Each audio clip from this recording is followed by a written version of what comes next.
کہ لال مسجد کا جو آپریشن ہوا، فاسٹ فورس بم استعمال کیے گئے، قرآن کریم شہید کیے گئے، دینی کتابیں شہید کی گئیں، لاشیں تک مسخ ہو گئی ہیں۔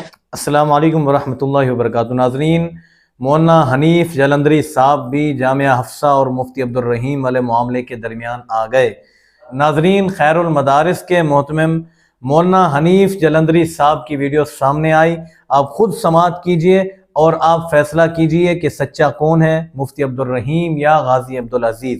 چلیے ناظرین، آپ یہ ویڈیو ملاحظہ کیجئے۔ ناظرین، ویڈیو کے دوران میں نے آپ کو ڈسٹرب کیا، اس کے لیے میں معذرت چاہتا ہوں، لیکن ناظرین آپ کو بتانا چاہتا ہوں سردیاں آنے والی ہیں اور شہد اور دیسی گھی ہر بندہ چاہتا ہے کہ مجھے خالص ملے، تو ناظرین اس کے لیے ہم آپ کے لائے ہیں شہد کے 3 سیمپل، بہار کے موسم والا شہد، بیری کا شہد اور پھلائی والا شہد۔ ناظرین آپ یہ تینوں ٹیسٹر ہم سے منگوا سکتے ہیں صرف اور صرف 650 میں، چیک کر کے آپ جو بھی آرڈر کریں گے وہ چیز آپ تک پہنچے گی۔ پہلے آپ ٹیسٹر لیجئے، چیک کیجئے، اس کے بعد آپ منگوائیے۔ اس کے علاوہ باقی انفارمیشن کے لیے آپ دیے گئے واٹس ایپ پہ رابطہ کیجئے۔ آپریشن اور طاقت کا استعمال یہ کسی مسئلے کا حل نہیں ہے۔ آپ دیکھیے بلوچستان میں اس آپریشن نے نفرتوں میں اضافہ کیا، خود ان علاقوں میں آپریشن ہوا، اس سے نفرتیں بڑھی۔ آپ کو لال مسجد کا آپریشن یاد ہوگا کہ لال مسجد کا جو آپریشن ہوا، فاسٹ فورس بم استعمال کیے گئے، قرآن کریم شہید کیے گئے، دینی کتابیں شہید کی گئیں، لاشیں تک مسخ ہو گئی ہیں۔ اس کے بعد کیا عذاب پوری قوم پر آیا ہے اور آج ہم کن حالات سے گزر رہے ہیں۔ یہ بہت اچھی آپ بات کریں، میں یہیں پر آپ کو روکتے ہوئے کہوں گا کہ آج قوم کو آپ بتا دیجئے، چونکہ آپ اس معاہدے میں شریک تھے نا؟ صحیح، بالکل میں تھا، لال مسجد کا۔ جی بالکل۔ حنیف جالندری صاحب، قوم کو بتائیے معاہدہ ہوا کیا؟ دیکھیے ڈاکٹر صاحب، آخری رات جب ہمارے مذاکرات ہو رہے تھے اور مذاکرات میں پاکستان کے جید علماء کرام شامل تھے، حکومت کی مذاکراتی ٹیم بھی تھی، کافی دیر کی بحث و تمہیز کے بعد، اور مولانا عبدالرشید غازی مرحوم بھی ہمارے ساتھ ٹیلی فون پر تھے، تو ہماری گفتگو ہو رہی تھی، حکومت کی مذاکراتی ٹیم، چودھری شجاعت حسین صاحب، اعجاز الحق صاحب، سب لوگ ہمارے ساتھ موجود تھے۔ اس بات پر اتفاق ہو گیا تھا، اس کو لکھا گیا تھا، اور وہ تحریر آج بھی عظیم طارق صاحب جو سینیٹر تھے اور جو سابق حکومت میں وزیر بھی تھے، انہوں نے خود تحریر کیا تھا، اور ہماری طرف سے مولانا زاہد الراشدی تھے جو اس تحریر میں شامل تھے۔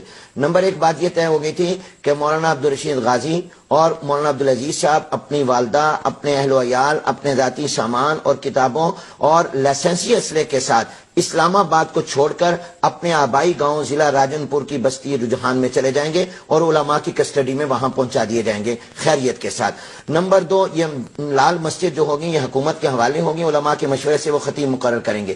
جامعہ حفصہ اور جامعہ فریدیہ یہ دونوں ادارے چونکہ تعلیمی ہیں اور مدرسے ہیں، یہ وفاق المدارس کے سپرد عارضی طور پر ہوں گے، اور وفاق ان کو بطور تعلیمی ادارے کے چلائے گا۔ جتنی بھی بچیاں یہاں طالبات ہیں ان کو حاجی کیمپ اسلام آباد میں لے جایا جائے گا، اور وقتی طور پر ان کے والدین کو بلا کر ان بچیوں کو ان کے ساتھ روانہ کر دیا جائے گا۔ جو لوگ لال مسجد میں ہیں ان تمام کو سپورٹس کمپلیکس لے جایا جائے گا، علماء بھی ساتھ ہوں گے، فورسز بھی ساتھ ہوں گی، ہر ایک کی وہاں پر تفتیش ہوگی، جس کے خلاف کوئی کیس نہیں ہوگا اس کو فارغ کر دیا جائے گا، اور جن کے خلاف کوئی کیس ہوگا قانون کے مطابق اس کی کارروائی ہوگی۔ ڈاکٹر صاحب، میں آپ سے پوچھتا ہوں، آپ بتائیے، حکومت چاہتی تھی ہماری رٹ قائم ہو، یہ روزانہ رٹ کی رٹ لگاتے ہیں، کیا اس معاہدے میں آپ کو بتائیے حکومتی رٹ نظر آ رہی ہے کہ نہیں آ رہی؟ ان کی باتیں مانی جا رہی ہیں کہ نہیں مانی جا رہی؟ وہ لوگ وہاں کی جگہ چھوڑ رہے ہیں، صرف وہ لائبریری نہیں چھوڑ رہے تھے، وہ تمام چھوڑ رہے تھے، اور یہ باتیں طے ہو گئی تھیں اور اس پر گواہ موجود ہیں۔ اور اس کے بعد ڈاکٹر صاحب جب یہ معاہدہ سائن ہونے لگا، حکومت کی مذاکراتی ٹیم نے کہا کہ ہمیں پرویز مشرف صاحب کے پاس جانا ہے، اصولی طور پر ان کی منظوری لینی ہے، پھر ہم سائن کریں گے، آدھے گھنٹے میں واپس آتے ہیں۔ یہ 2.5 سے 3 گھنٹے کے بعد آئے، ان کے چہرے اترے ہوئے تھے، اور اس وقت میں انہوں نے یہ بتایا کہ انہوں نے اس کو ماننے سے انکار کیا۔ ڈاکٹر صاحب آپ مجھے بتائیے، آپ نے ان دنوں میں آپ اس سے پہلے وزارت میں تھے، آپ نے انہی دنوں میں جولائی کے 10 کو یہ آپریشن ہوا تھا فائنل، لیکن اس کا سٹارٹ 2-3 تاریخ سے ہو گیا تھا، آپ نے وزارت سے استعفیٰ دیا تھا، سلمان رشدی کے مسئلے پر دیا تھا یا لال مسجد کے مسئلے پر دیا تھا، بہرحال انہی دنوں میں آپ نے دیا تھا۔ آپ مجھے بتائیے کہ کیا اس معاہدے کو اگر پرویز مشرف مان لیتے تو کیا یہ لال مسجد کے آپریشن کی ضرورت پڑتی، اور کیا اتنی جانوں کا نقصان ہوتا، اور کیا پاکستان آج اس طرح کے پریشان کن حالات سے گزرتے؟ لہذا میں اس کے تناظر میں یہ کہوں گا کہ آپریشن مسئلے کا حل نہیں ہے، مسئلے کا حل یہ ہے کہ آپ ڈائیلاگ، مذاکرات، بات چیت، اور میں ایک یہ بات بھی کہوں گا کہ وزیر اعظم صاحب نے یقیناً اپنے اتحادی لوگوں سے، یقیناً انہوں نے سیکورٹی فورسز سے، پاکستان کی آرمی سے مشورہ کیا ہوگا، لیکن وہ ایک سیاسی شخصیت ہیں، ان کو یہ چاہیے تھا کہ وہ تمام اپوزیشن پارٹیوں سے اور علماء سے بھی پوچھیں، مذہبی جماعتوں سے، علماء سے پوچھتے. اور آج بھی میں یہ کہتا ہوں کہ اس مسئلے کا حل یہ ہے کہ فوری طور پر وزیر اعظم پاکستان ایک قومی سلامتی کانفرنس بلائیں، جس میں پاکستان کی تمام مذہبی، سیاسی اور عسکری قیادت بیٹھے اور پاکستان کو سامنے رکھ کر علماء بھی اس میں موجود ہوں. ایک ہم اپنا نیشنل ایجنڈا اور پالیسی بنائیں، کیونکہ اصل فکر تو پاکستان کی ہے، پاکستان بچے، پاکستان بچے، بالکل اور پاکستان کو کیسے بچانا ہے اس کو بہرحال ہمیں مل کر بچانا ہے. ناظرین، آپ نے یہ ویڈیو سماعت کی مولانا صاحب کی کہ مولانا صاحب نے بتایا کہ اس وقت کیسے معاہدہ طے ہو رہا تھا، جو آپس کے اندر بیٹھ کر بات ہو رہی تھی، علماء اکرام اور حکومت کی آپس کے اندر بات چیت تھی، اس میں کیا کیا چیزیں طے پائی. اور اس کے علاوہ فرمایا کہ غازی عبدالرشید بھی ہمارے ساتھ رابطے میں تھے، بار بار پوچھ رہے تھے. سب کچھ طے ہونے کے بعد بھی ہمیں کہا گیا کہ ہم جی پہلے جاتے ہیں وزیر اعظم صاحب کو بتاتے ہیں. بعد میں گھنٹے 3 گھنٹے بعد آئے اور منہ لٹکائے ہوئے تھے کہ جی وزیر اعظم نے مذاکرات قبول نہیں کیے. بہرحال ناظرین، میں کسی کی سائیڈ نہیں لینا چاہتا، صرف اتنا کہنا چاہتا ہوں کہ اس دور کے اندر حق بولنا بہت زیادہ مشکل ہے، اور مفتی عبدالرحیم صاحب کے جو چیلے ہیں انہوں نے رٹ لگا رکھی ہے کہ استاد محترم نے حق بولا اور باطل قوتوں کو للکارا.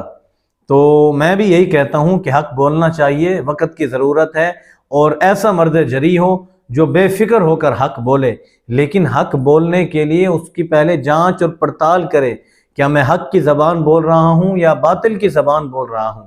جیسے ابھی مفتی عبدالرحیم صاحب نے اتنا بڑا سانحہ کھڑا کر دیا، اتنا بڑا سانحہ ہوا جس کو خود کہتے بھی ہیں کہ میں اس کو غلط کہتا ہوں کہ اس وقت غلط کیا گیا، لیکن اس کے باوجود بھی بات کرتے ہیں کہ جی وہ سانحہ ہوا ہی نہیں، صرف 2-3 لوگوں کے علاوہ کسی کو نقصان نہیں پہنچا. اتنے شواہد اکٹھے ہونے کے بعد بھی کوئی معافی نامہ سامنے نہیں آیا. الٹا ان کے جو چیلے ہیں آئے روز ویڈیوز بناتے ہیں وہ بھی عالم دین، لیکن شرم آتی ہے ان کو عالم دین کہتے ہوئے کہ آپ اتنا دفاع کے اندر اندھے ہو چکے ہیں کہ آپ اپنی زبان، اپنی اخلاقیات، ہر چیز بھول چکے ہیں.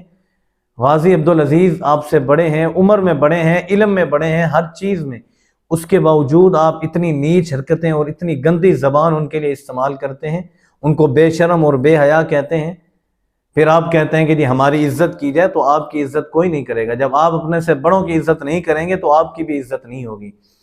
اور الگ بات ہے کہ اگر بڑے غلط ہوں پھر آپ عزت نہ کریں، لیکن یہاں بڑے 100% درست ہیں، اور آپ جو بچونگڑے ہو آ کر سوشل میڈیا پر اپنا دین کا کام چھوڑ کر آپ نے اس کام کو پکڑ لیا ہے اور اپنے سے بڑوں پر تہمت بازی اور ان پر گالیاں بکتے ہو. اللہ تعالیٰ تمہیں ہدایت عطا فرمائے. خاص طور پر مفتی طارق مسعود صاحب پہ تو حیرت ہوتی ہے کہ جو ہنستے ہوئے ویڈیوز بناتا تھا، 4 شادیوں کی باتیں کرتا تھا، آج اس کو کیا ہو گیا کہ اتنی سخت زبان اور اتنی گندی زبان استعمال کر رہے ہیں اپنے سے بڑوں کے لیے. اللہ تعالیٰ سارے علماء اکرام کو ہدایت عطا فرمائے اور آپ اس کے اندر اتحاد و اتفاق نصیب فرمائے. یہ وقت اتحاد کا ہے، یہ وقت پاکستان کی امن اور سلامتی کی بات کرنے کا ہے، نہ کہ یہ آپس کے اندر لڑنے کا وقت ہے. اس لیے اللہ تعالیٰ سے دعا ہے کہ اللہ تعالیٰ پاکستان کی، پاک فوج کی حفاظت فرمائے، اندرونی اور بیرونی سازشوں سے بھی اللہ تعالیٰ حفاظت فرمائے اور علماء اکرام کو اتحاد کرنے کی توفیق عطا فرمائے. ملتے ہیں ناظرین اگلی ویڈیو میں. السلام علیکم ورحمۃ اللہ وبرکاتہ.